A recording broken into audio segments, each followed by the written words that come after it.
Indica. तो अगला हमारा विषय दूसरी पुस्तक होगी इंडिका। तो इंडिका, अब इंडिका का लेखक कौन है? मेगस्थनीज।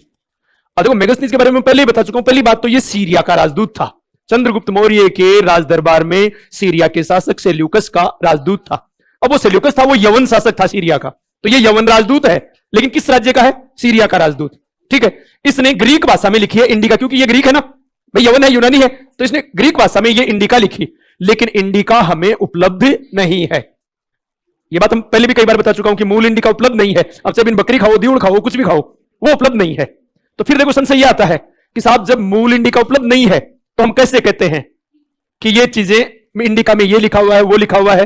ये इसलिए कहते हैं कि बहुत से व्यक्ति, स्ट्रबो, जस्टिन, एरियन, है ना, प्लूटार्क, डियोडोर्स, ये व्यक्ति नाम भी लिखने आपको, इन लोगों ने अपनी पुस्तकों में उदाहरण दिए हैं मेगस्थनीज के।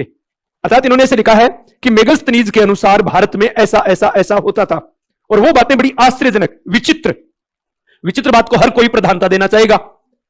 बात समझ आ रही है? तो उन्होंने अपनी पुस्तक में मेगस्थनीज को कोट करके, किसी ने कोई बात लिख दी, किसी ने कोई बात लिख दी, किसी ने कोई, एरियन ने तो बहुत ज्यादा बातें लिख दी, इंडिका नाम से पुस्तक लिख दी। ठीक है, तो उनके उदाहरणों को एक जगह कर दिया एक व्यक्ति जिसका नाम था स्वानवेक नाम के व्यक्ति ने उनको एक जगह कर दिया। यह बात आपको ध्यान रखनी है।